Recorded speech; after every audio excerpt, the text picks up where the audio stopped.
My name is Camden, a 34-year-old single dad raising my son Mason alone since my wife walked out 4 years ago. Last month, I spent 3 weeks planning Mason's 10th birthday party. His first double digits, a superhero bash he'd been dreaming about for months.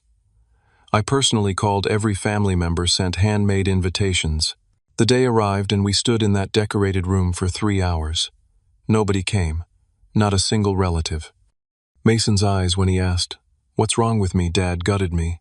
Then a week later, Mom texted not to apologize but with a demand that shattered what little faith I had left.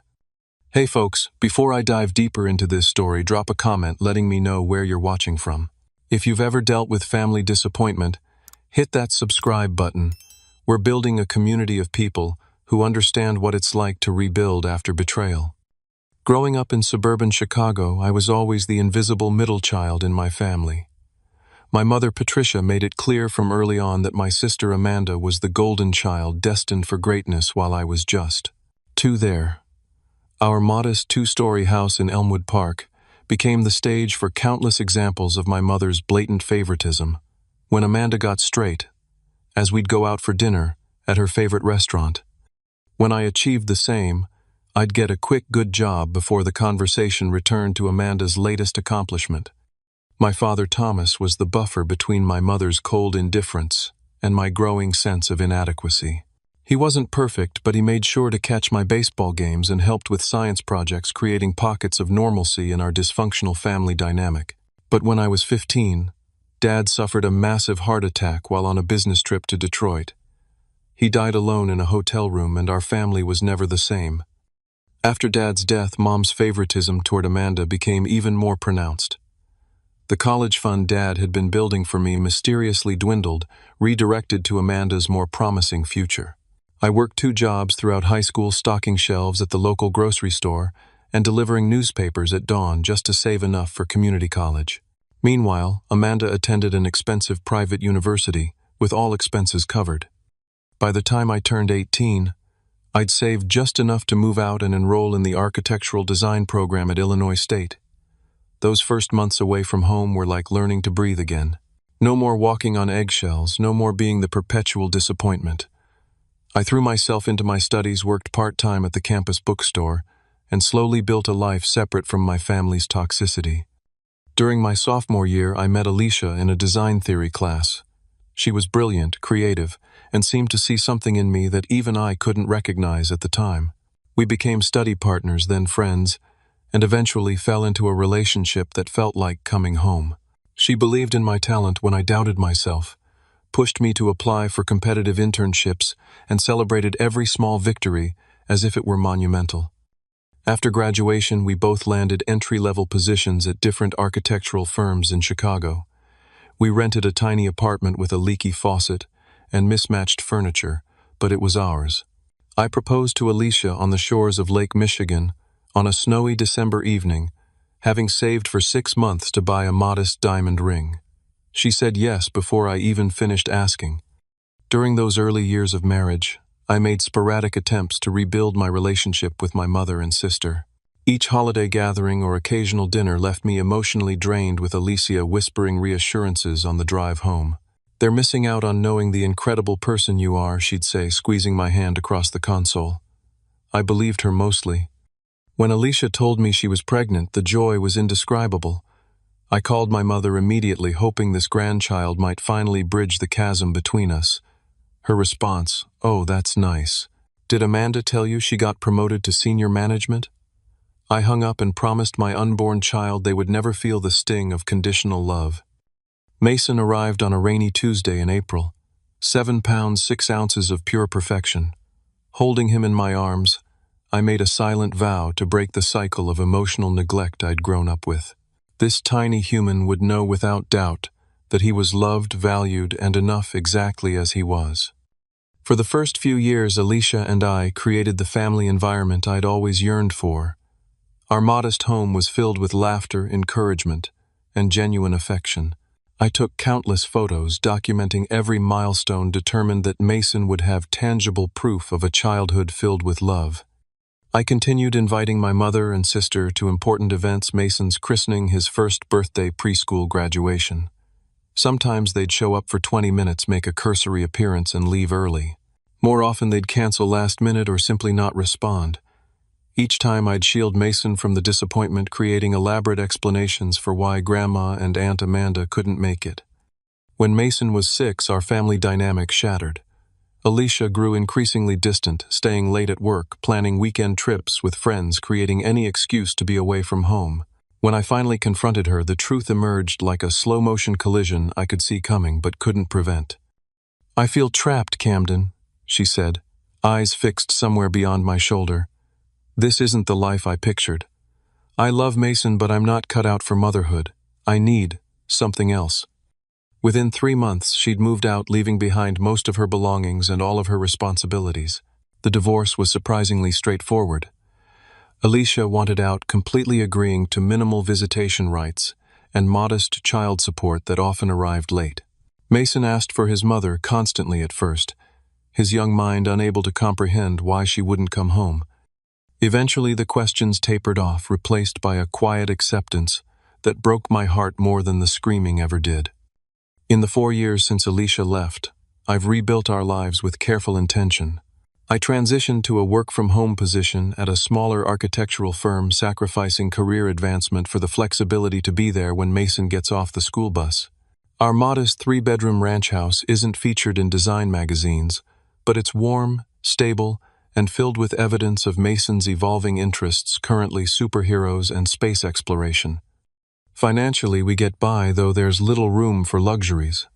I've become an expert at stretching dollars, finding free community events, and creating special moments that don't require significant expense. Mason never complains, though I sometimes catch him looking wistfully at classmates' stories of Disney vacations or expensive gaming systems. School has been challenging for him socially. Quiet and thoughtful Mason doesn't naturally fit with the louder, more athletic boys in his grade. The absence of a mother comes up in unexpected ways. Mother's Day projects, family tree assignments, casual playground conversations.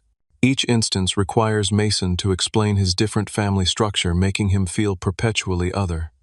Despite everything, the bond between us is unshakable. Our evening routine includes reading together before bed, sharing 3 good things about our day, and worry time, 10 minutes, when Mason can voice any concern, no matter how small, knowing I'll listen without judgment. On weekends, we have adventure days, exploring forest preserves, local museums with free admission days, or neighborhood garage sales, hunting for treasures. This was our reality, imperfect, but ours, until Mason's 10th birthday changed everything. Mason started talking about his 10th birthday 6 months in advance. "Double digits is a big deal, Dad," he informed me solemnly one evening while we washed dishes together. "When you hit double digits, you're not really a little kid anymore." The significance wasn't lost on me. This past year had been particularly difficult for Mason at school. A group of boys had targeted him with the specific cruelty that only 4th-grade boys seem capable of, mocking his second-hand clothes, excluding him from playground games, making comments about his absent mother. The school's anti-bullying policies seemed perpetually ineffective against these more subtle forms of social rejection. Despite these challenges, Mason maintained a resilient optimism that sometimes left me in awe. "Maybe my birthday party will help," he suggested one evening. "If the kids from school come to an awesome party, they might want to be friends." The hope in his eyes was simultaneously heartbreaking and inspiring. I was determined to make this milestone birthday exceptional. My regular salary covered our basic needs with little left over, so I took on additional freelance design projects, staying up until 2 in the morning after Mason went to bed. For 3 months, I sacrificed sleep and any personal time to earn enough for the kind of celebration Mason deserved. Together, we chose a superhero theme, with particular emphasis on Spider-Man, Mason's current favorite. "He's just a regular kid who tries to help people even when it's hard," Mason explained, unaware of how much I identified with Peter Parker's struggle to balance ordinary responsibilities with extraordinary challenges. I researched local venues, eventually booking the community center's activity room, reasonably priced but nice enough to impress both kids and adults.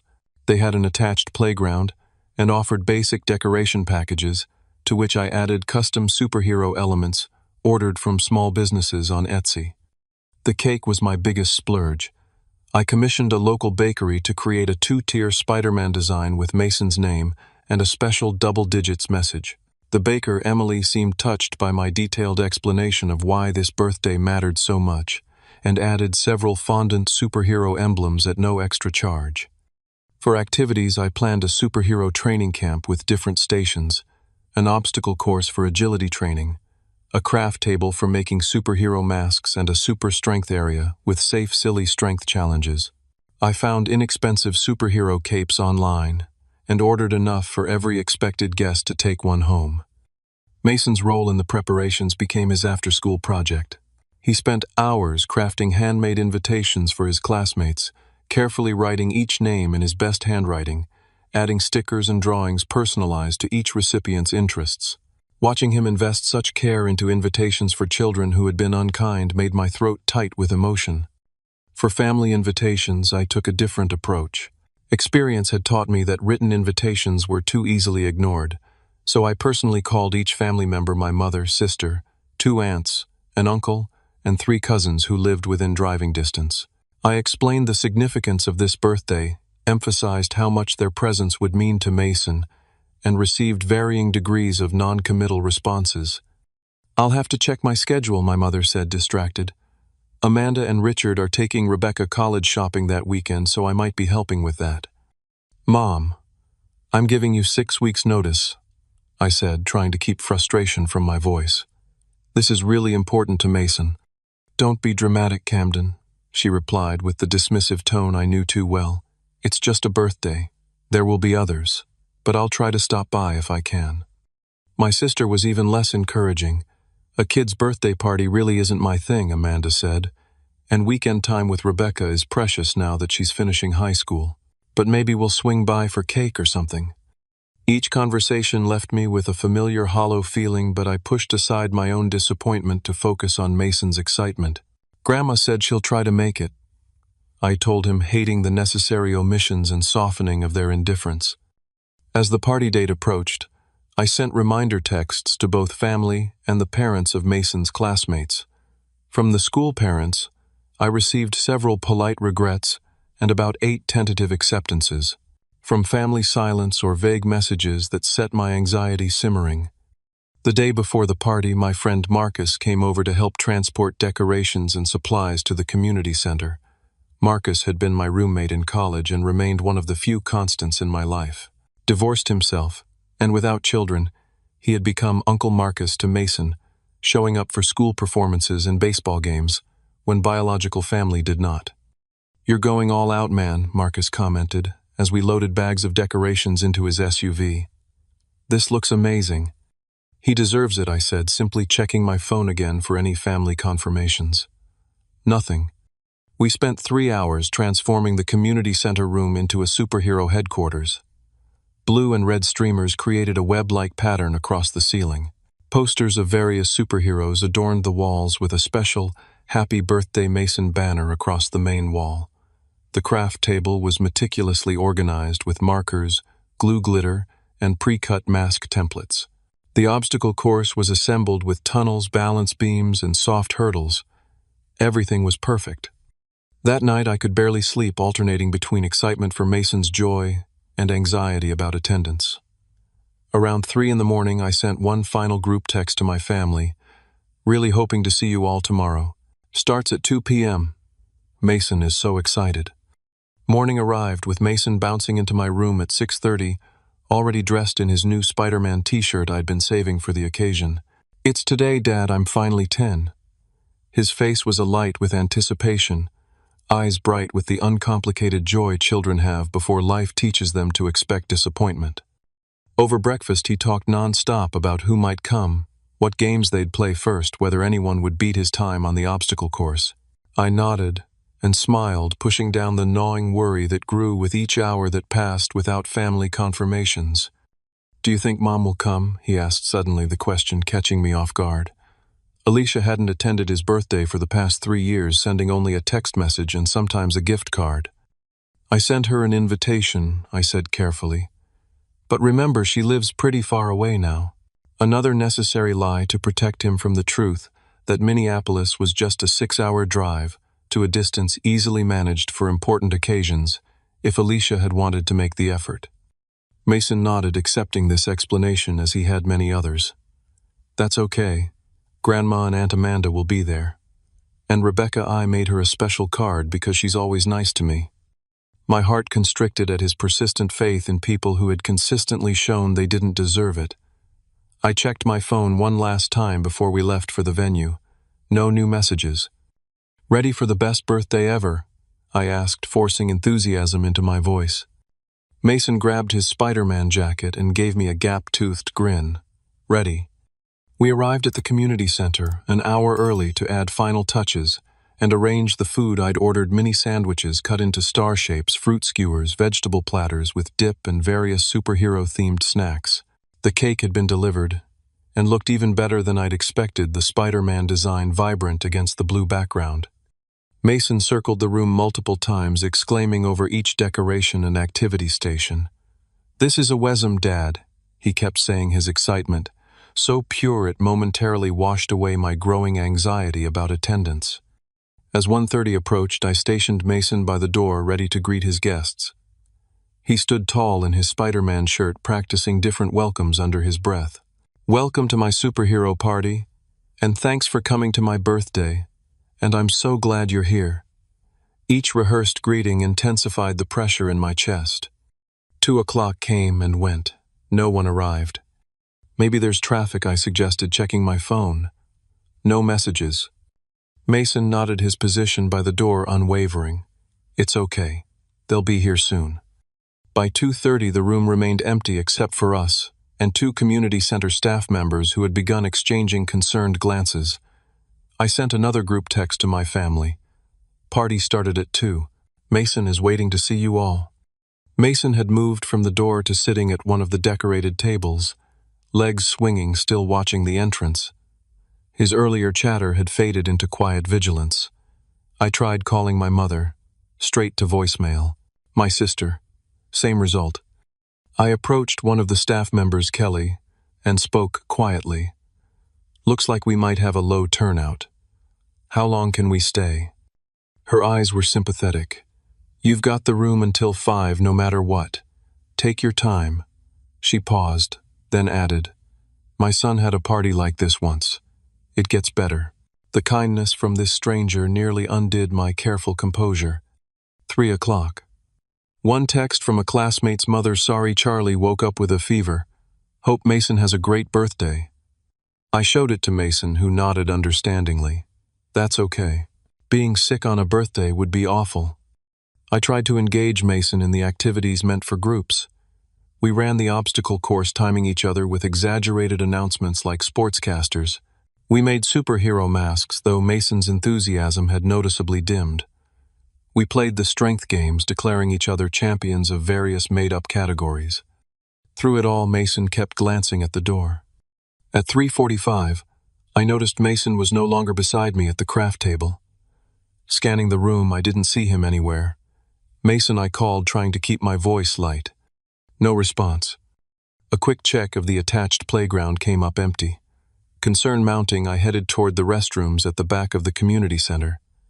Outside the men's room, I heard the muffled sound of crying. I pushed the door open gently. "Mason, buddy, are you in here?" A stifled sniff came from the last stall. I walked over and knocked softly. "Hey, Spider-Man, can I come in?" The lock slid open, revealing Mason sitting on the closed toilet lid, his superhero mask crumpled in his hands, cheeks wet with tears. He looked up at me with red-rimmed eyes that held a question I wasn't sure how to answer. "What's wrong with me, Dad?" 5 simple words that shattered what remained of my heart. I knelt down, ignoring the bathroom floor, and took his small hands in mine. "Absolutely nothing is wrong with you, Mason. Nothing. You are amazing and kind and smart, and anyone who doesn't see that is missing out on knowing the best kid in the world." His lower lip trembled. "Then why didn't anyone come? Not even Grandma or Aunt Amanda?" He wiped his nose with his sleeve. "Did I do something bad?" I pulled him into a tight hug, feeling his thin shoulders shake with suppressed sobs. "No, buddy. You didn't do anything wrong. Sometimes grown-ups make really bad choices, and it has nothing to do with the awesome kids in their lives. We sat there on the bathroom floor for several minutes, Mason crying quietly while I held him fighting back my own tears. Eventually his breathing steadied, and he pulled back to look at me. "Can we go home now? I don't want to be here anymore." I nodded, helping him to his feet. "Of course we can." When we returned to the party room, Kelly and the other staff member had begun quietly packing up the food. Kelly approached us with a gentle smile. "We boxed everything up for you to take home, and we put the cake in a special container." I thanked her, my voice rough with emotion. Mason stood beside me, shoulders slumped, the excited child from this morning nowhere to be seen. As we loaded the car with untouched party supplies, uneaten food, and unopened party favors, Mason carried his birthday cake carefully. The once exciting Spider-Man design now seemed to mock us with its cheerful colors and happy birthday message that no one had been present to sing. The drive home was filled with a silence so heavy it seemed to press against the windows. Mason stared out at passing neighborhoods, still clutching the small gift bag containing the presents I'd wrapped for him, items he'd mentioned wanting throughout the year that I'd carefully set aside money to purchase. My phone remained silent, no missed calls, no belated apologies, no explanations from family members who had once again proven where we ranked in their priorities. As we pulled into our driveway, Mason spoke for the first time since leaving the community center. "Dad, can we just pretend today wasn't my birthday? Maybe try again another day." I gripped the steering wheel until my knuckles whitened, taking a deep breath to steady my voice. "If that's what you want, buddy, that's what we'll do. But first, let's have some of that awesome cake. It's too good to waste." Mason gave me a small, sad smile that didn't reach his eyes. "Okay." We carried the remnants of the failed celebration into the house. I set the cake on the kitchen table and found a match to light the number 10 candle. "Make a wish," I said, softly. Mason closed his eyes for a long moment, then blew out the candle with a determination that squeezed my chest. "What did you wish for?" I asked, though I never usually did. He looked up at me, eyes serious beyond his years. "If I tell you, it won't come true. And I really, really need this one to come true, Dad." Later that night, after Mason had gone to bed, clutching the new Spider-Man action figure I'd given him, I sat alone at the kitchen table, surrounded by the evidence of our day. Party supplies that would never be used. Food that would mostly go to waste, despite my best efforts to salvage it. A cake with only one small slice removed. I pulled out my phone and stared at the screen. No messages, no calls, no acknowledgements from any family member about missing the most important day of the year for my son. The rage I'd been suppressing for Mason's sake finally broke free. I threw my phone across the room, watching it bounce off the couch with a dull thud. Then, alone in the quiet house with my sleeping son upstairs, I put my head in my hands and wept. The day after the party disaster, I expected to wake up to at least one message from my family, perhaps a half-hearted excuse or belated birthday wish for Mason. The continued silence was its own kind of statement. Mason slept late, unusual for him, and when he finally came downstairs, he moved with a subdued quality that was painful to witness. The resilient bounce in his step had vanished overnight, replaced by a careful, quiet presence that reminded me too much of my own childhood adaptations to disappointment. "What would you like to do today?" I asked, trying to infuse normality into my voice. Mason shrugged, poking at his breakfast without interest. "Nothing really." I suggested a trip to the comic book store or the small local arcade, usually guaranteed excitement generators, but Mason declined, both with the same lifeless shrug. Eventually, he migrated to the couch and turned on cartoons, though I noticed he wasn't really watching, just staring in the general direction of the screen. That evening, I called my boss, Diane, explaining the situation as clinically as possible, requesting flexible hours for the upcoming week. "I need to be available when Mason gets home from school," I explained. "He's going through a tough time." Diane, a mother of 3 herself, immediately agreed. "Take whatever time you need, Camden. Your designs are always on deadline and you can work those hours whenever works for your family." The next day at work, my colleague Brenda noticed my distraction and invited me to lunch. We weren't particularly close, but she had always been kind, occasionally sharing stories about her teenage sons. Over sandwiches at a nearby deli, the whole story spilled out the careful planning, the no-shows, Mason's heartbroken question in the bathroom. To my embarrassment, my voice cracked several times during the telling. Brenda listened without interruption, her expression shifting from surprise to anger on our behalf. When I finished, she reached across the table and squeezed my hand briefly. "My youngest Tyler is in 5th grade at Oak Ridge Elementary," she said. "They have an excellent school counselor there, Dr. Mitchell. He helped Tyler through some tough bullying last year. Maybe he could talk with Mason." That afternoon, I called Dr. Mitchell's office and briefly explained our situation. He offered Mason an appointment for the following day, rearranging his schedule when he heard the urgency in my voice. Mason was initially reluctant. "I'm not a baby, Dad. I don't need to talk to a doctor about my feelings.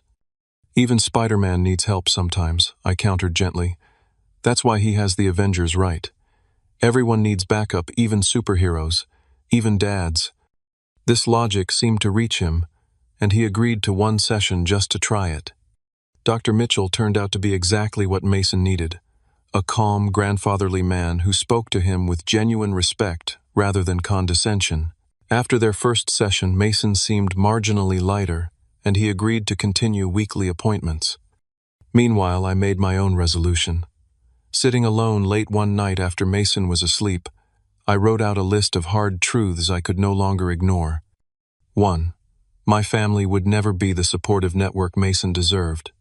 2. Continuing to expose him to their indifference was a form of harm. 3. We needed to create our own traditions and support system. 4. It was time to establish firm boundaries to protect us both. The next morning, I deleted my mother and sister from my phone contacts, removed them from social media, and began researching local family activities where Mason might connect with other kids.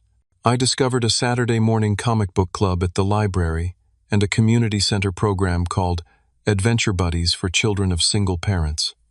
Mason's teacher, Miss Reynolds, was incredibly supportive when I explained the situation during our parent-teacher conference that week. "Social rejection is particularly difficult for children Mason's age," she acknowledged. "But I've noticed him connecting with Jake Sullivan recently. They share an interest in science and comic books. Would you be open to me seating them together for our next project?" This intentional pairing proved transformative. Jake and Mason quickly became inseparable at school. 2 weeks after the birthday disaster, Jake's mother, Sarah, texted me, "Jake won't stop talking about Mason. Would he like to come over this Saturday to build the rocket kits? The boys have been designing." That first playdate extended into a regular weekend routine. Sarah and her husband Robert were warm, unpretentious people who seemed genuinely fond of Mason.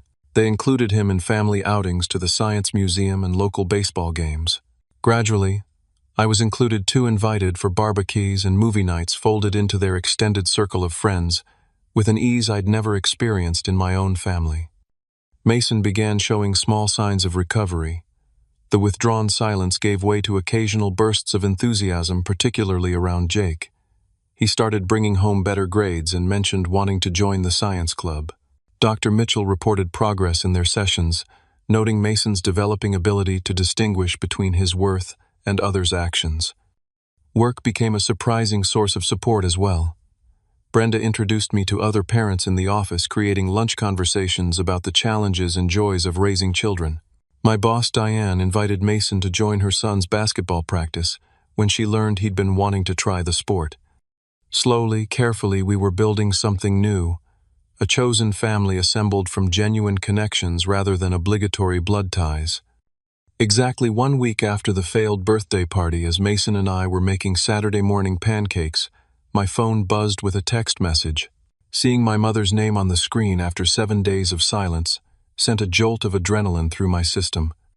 I braced myself for a belated excuse, or perhaps even an apology. What I received instead would change the course of our family relationships forever.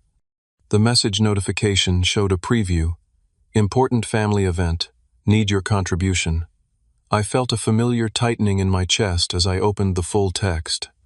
What appeared wasn't a message, but an elaborate digital invitation with animated glitter and flowing script. "Rebecca's Sweet 18. Extravaganza, a night to remember.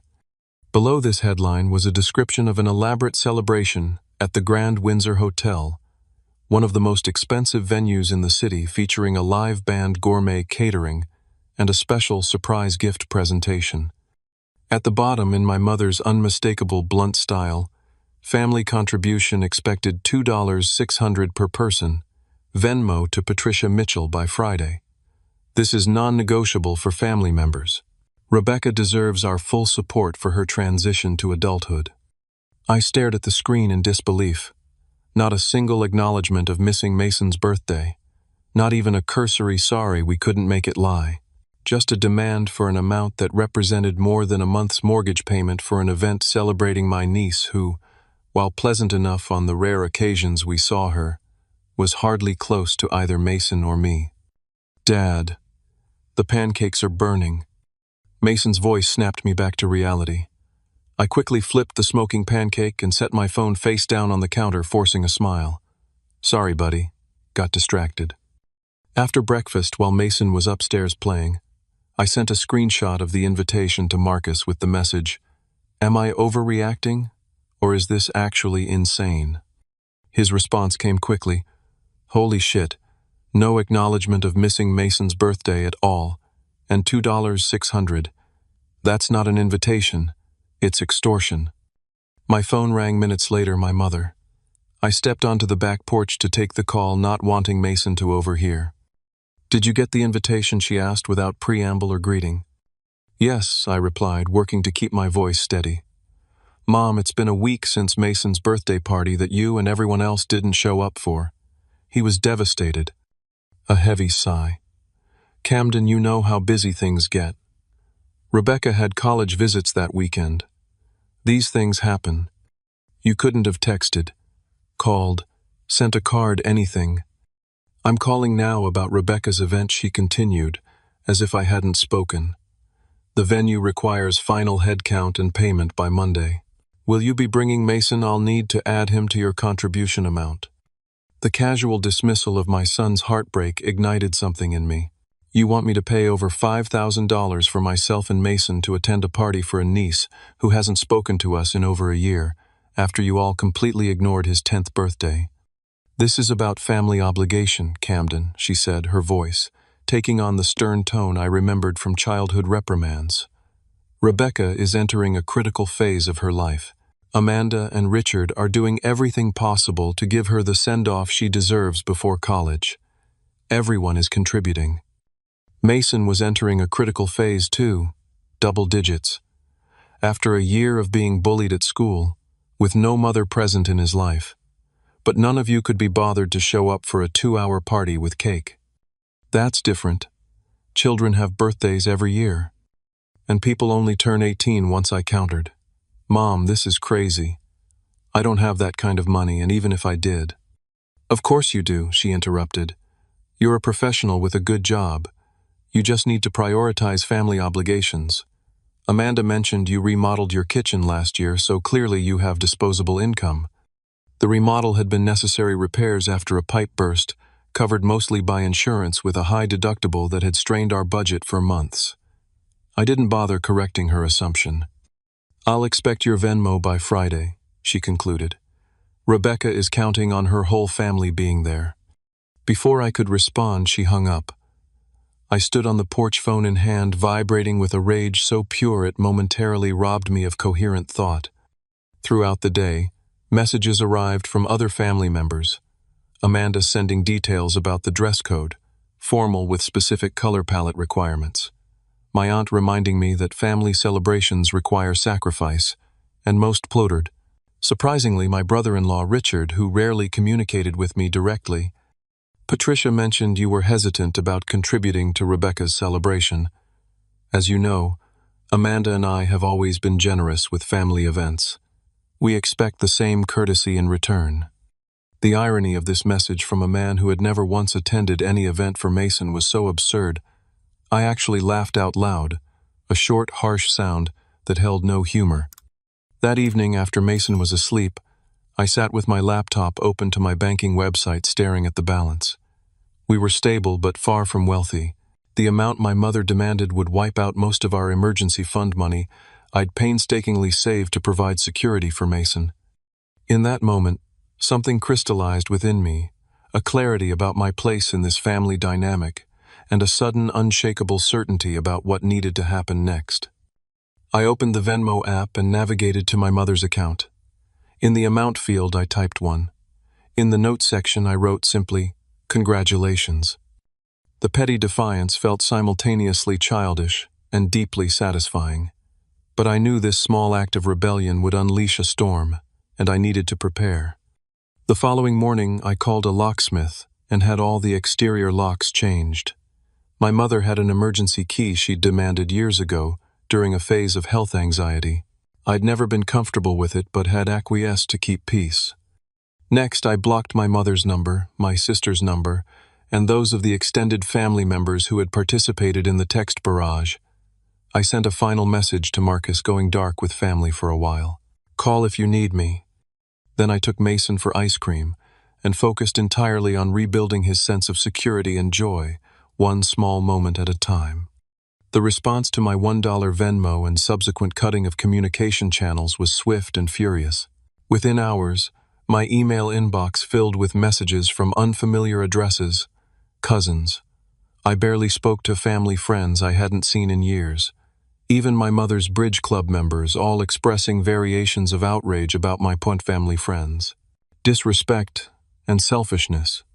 Most messages referenced how my actions were hurting Rebecca, though I doubted my 18-year-old niece was particularly invested in my attendance at her elaborate party. More likely, the absence of my contribution was the actual concern. Following Marcus's advice, I didn't respond to any messages but saved them all to a dedicated folder. Document everything he'd texted when I called to give him an update. If they escalate further, you might need evidence of harassment. I hoped it wouldn't come to that, but Monday morning proved Marcus's caution warranted. I arrived at work to find my mother sitting in the reception area, her posture rigid, handbag clutched tightly in her lap. My stomach dropped at the sight of her. This was a line she'd never crossed before bringing family drama into my professional space. "Camden," she said loudly as I walked through the door, drawing the attention of the receptionist and several colleagues passing through the lobby. "We need to talk about your behavior." I kept my voice low. "This is my workplace.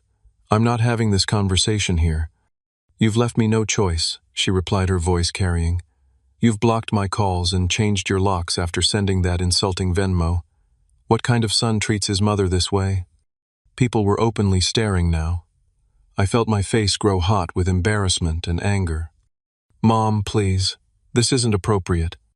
"What's not appropriate is abandoning your family obligations," she continued, standing now. "Rebecca is devastated that her uncle is refusing to attend her celebration. A complete fabrication. Rebecca likely didn't even know about the Venmo transaction, but the public setting made it impossible to call out the lie without creating an even bigger scene." Before I could respond, Brenda appeared beside me, assessing the situation with a quick glance. "Patricia Wright, Camden's mother," she said pleasantly, extending her hand. "I'm Brenda Jenkins, project manager. We have an unexpected client meeting starting in 5 minutes that requires Camden's immediate attention. Perhaps you could schedule a time to speak with him after work hours." My mother looked momentarily flustered by the professional interruption. "This is a family matter." "Of course," Brenda said smoothly. "And I'm sure you understand the importance of maintaining appropriate boundaries between personal and professional spaces. Our reception staff would be happy to help you schedule a proper appointment." With the gentle but firm dismissal, Brenda guided me toward the elevators, leaving my mother standing in the lobby. Once the elevator doors closed, I released a shaky breath. "Thank you," I managed. "That was unexpected." Brenda squeezed my shoulder briefly. "Family can be the worst sometimes. Take a few minutes to compose yourself, then join us in the conference room. We really do have a client meeting, but I can cover the first 10 minutes. The workday proceeded without further incident, though I felt a constant undercurrent of anxiety. I called Mason's school during my lunch break to update his emergency contacts, removing my mother and sister from the approved pickup list. That evening, Mason and I were finishing dinner when headlights swept across our front windows. A car had pulled into our driveway. "Is that Uncle Marcus Mason?" asked, peering toward the window. Before I could answer, pounding on the front door echoed through the house. Mason's eyes widened with alarm. Through the peephole I saw my mother and sister standing on the porch, expressions tight with anger. I gestured for Mason to stay in the kitchen and opened the door without unlocking the security chain.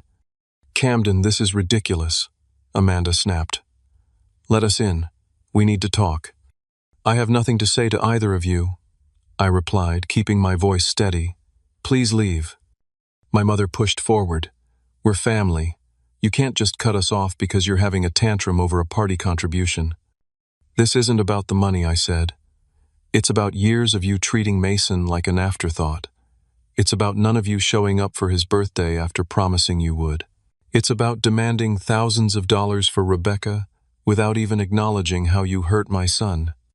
"Children are resilient," my mother dismissed. "Mason needs to learn that disappointment is part of life. Not when it's deliberately inflicted by people who are supposed to love him," I countered.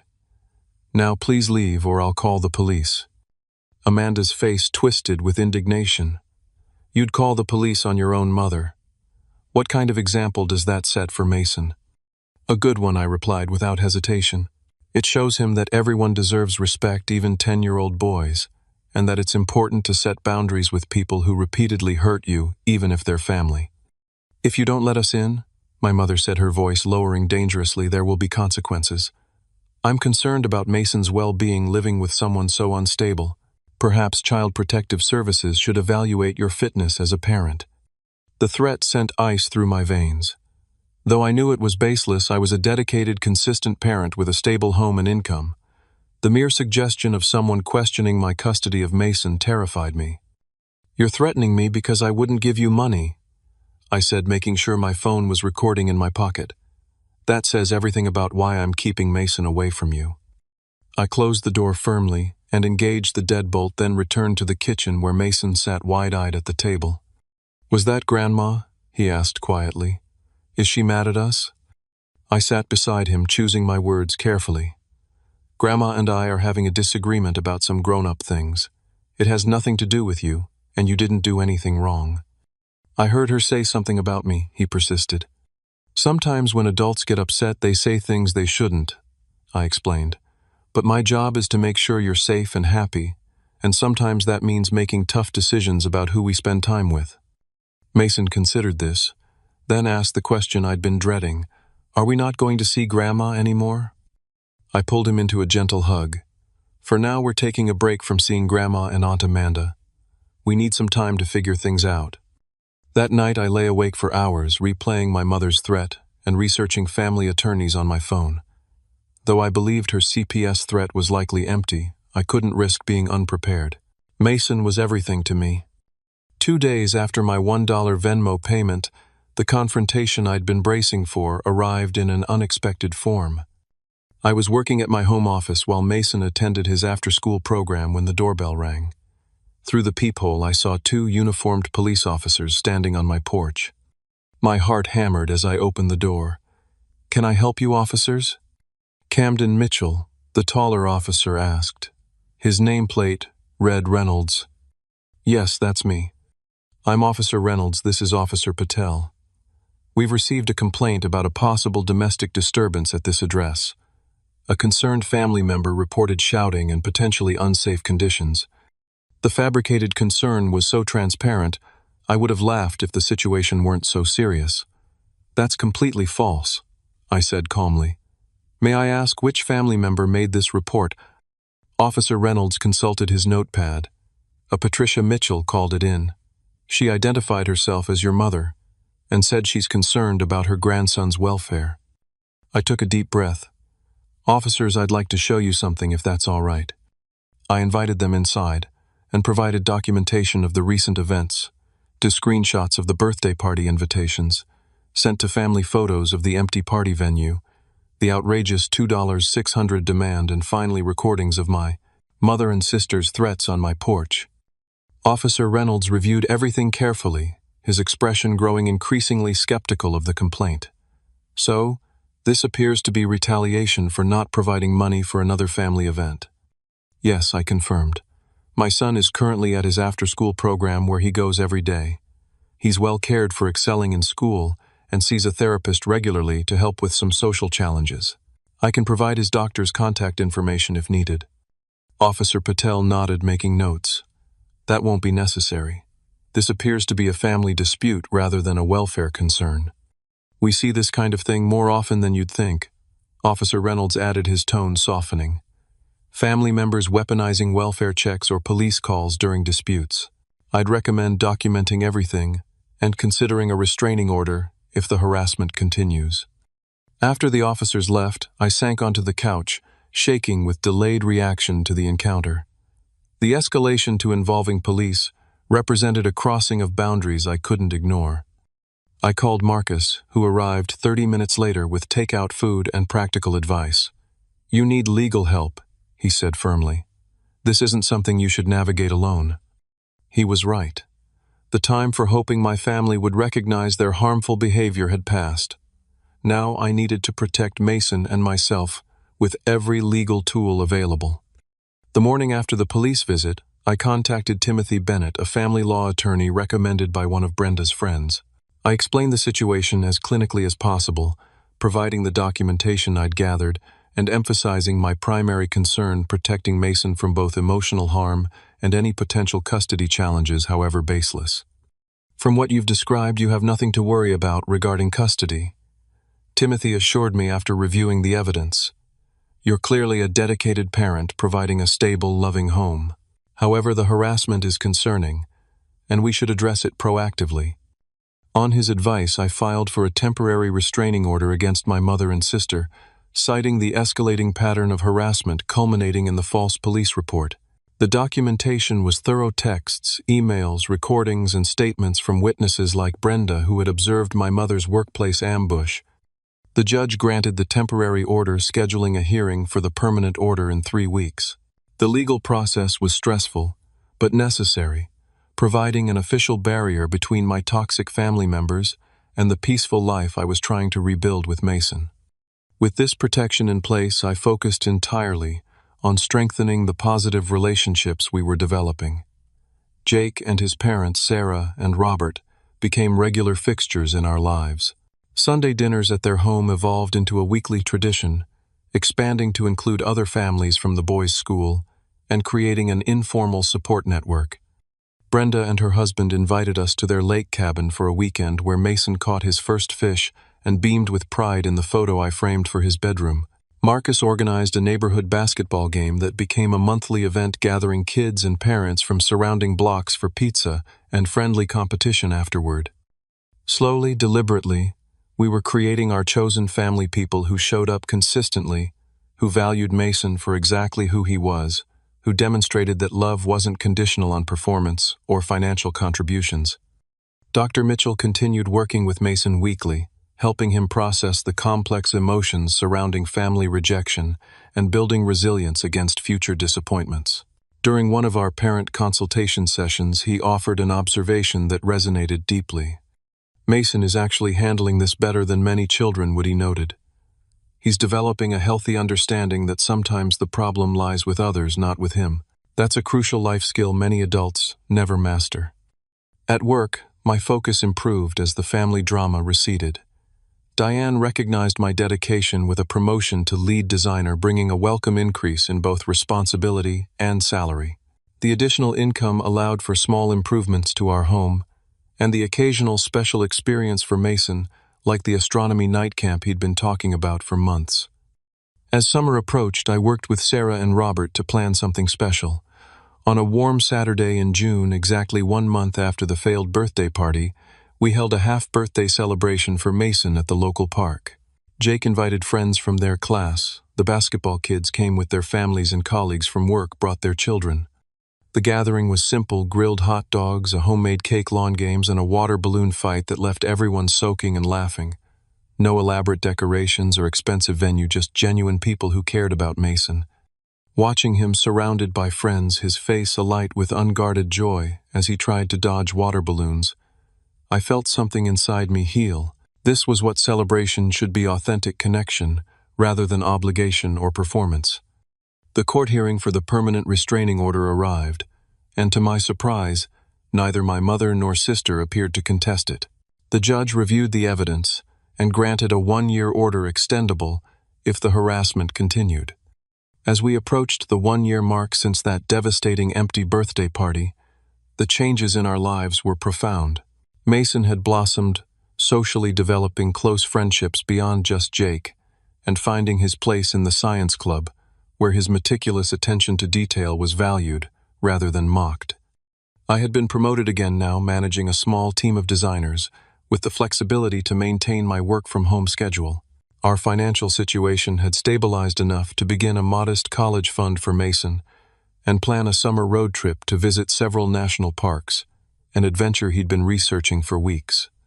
Most importantly, the dark cloud of family obligation and perpetual disappointment had lifted. We hadn't heard from my mother or sister since the restraining order was granted, and the absence of their toxic presence allowed us both to breathe more freely. On a quiet evening, as Mason and I worked on a model rocket kit at the kitchen table, a level of focus and patience he wouldn't have had, a year ago he looked up suddenly with an expression of serious contemplation. "Dad, remember last year when nobody came to my birthday, and I made that wish when I blew out my candle?" My hands stilled on the tiny parts I was assembling. "I remember.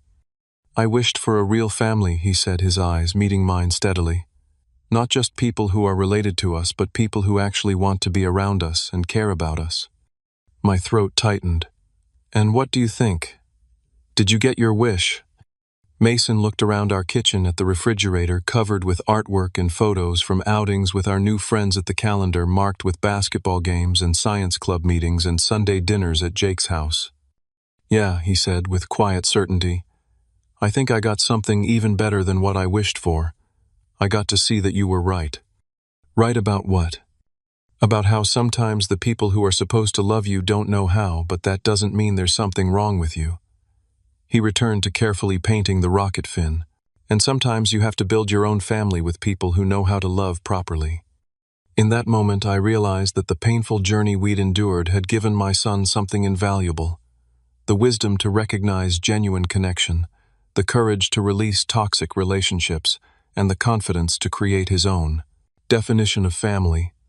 The cycle of conditional love and emotional neglect that had shaped my childhood had been broken. Mason would carry forward a different legacy, one of authenticity, resilience, and the knowledge that family is defined by actions rather than blood. As we finished the model rocket and set it aside to dry, I made a silent vow to continue nurturing this hard-won wisdom in both of us. The path forward wasn't about forgetting the past or harboring resentment, but about choosing consciously who deserved space in our lives, and recognizing that sometimes the greatest act of love is establishing boundaries that protect your joy. Have you ever had to make difficult decisions about family relationships to protect yourself or your children? What would you have done in my situation? I'd love to hear your thoughts in the comments below. If this story resonated with you, please consider hitting that like button and subscribing to the channel. We're building a community here of people who understand that sometimes the most important family is the one you choose. Thank you for listening to our journey, and remember, you deserve people in your life who show up for you, not just when it's convenient, but especially when it matters most.